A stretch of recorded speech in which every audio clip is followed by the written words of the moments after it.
दानवीर कर्ण का कवच और उसके कुंडल महाभारत काल का ऐसा रहस्य जिसे आज तक सुलझाया नहीं जा सका।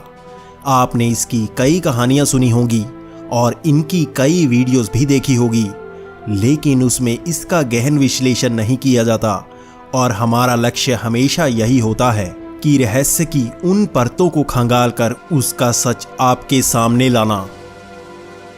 कर्ण महाभारत का सबसे शक्तिशाली पात्र था। उसके शरीर से कवच और कुंडल जुड़े थे। इसके होते हुए कोई भी अस्त्र या शस्त्र कर्ण को मार नहीं सकता था। कर्ण का जन्म ही इस कवच और कुंडल के साथ हुआ था, इसीलिए ये उसके शरीर का ही एक भाग था।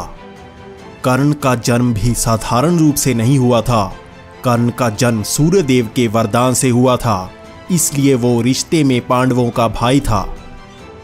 महाभारत के युद्ध में भी कर्ण का मुकाबला कोई योद्धा नहीं कर सकता था, क्योंकि उसके पास कवच और कुंडल थे।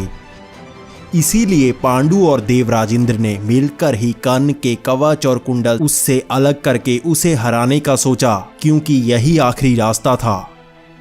देवराज इंद्र ने एक साधु का वेश धारण कर लिया और जब कर्ण सूर्यदेव की पूजा कर रहा था, तब इंद्र ने कर्ण से उसका कवच और कुंडल मांगा।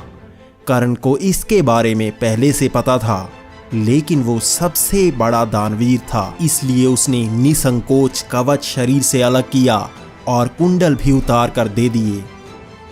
इसी वजह से कर्ण को महाभारत में हराया जा सका। इसके बाद कर्ण के कवच और कुंडल के बारे में ज़्यादा नहीं बताया गया और इसे एक रहस्य ही बनाकर रखा गया।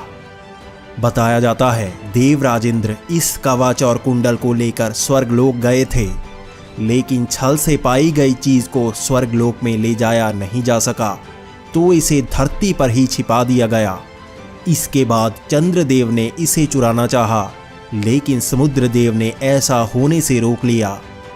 तब से ये कवच और कुंडल उसी जगह पर मौजूद हैं। इस जगह को इस समय के ओडिशा के कोणार्क में माना जाता है।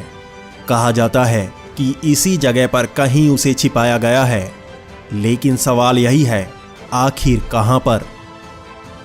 अब एक बार हम इन सब की लॉजिकल एक्सप्लेनेशन जानने की कोशिश करते हैं। वो कवच शरीर को किसी भी अस्त्र से बचा सकता था, चाहे वो भगवान शिव का पाशुपतास्त्र ही क्यों न हो। वहीं उन कुंडलों में अमृत था, जो अमर जीवन देता था। लेकिन उसके बाद चंद्रदेव समुद्रदेव की कहानी को सही से समझें तो एक ऐसी जगह जहां पर चांद देख सके और वो समुद्र को भी छूता हो। कोणार्क में है सूर्य मंदिर, जिसे 13वीं शताब्दी में बनाया गया था, लेकिन इससे पहले भी यहां पर कई बार मंदिर बना और उसे आक्रमणकारियों ने तोड़ा। प्राचीन काल से ही यहां पर सूर्य मंदिर ही बनाया गया, लेकिन कभी भी यहां पर मंदिर में पूजा नहीं की गई।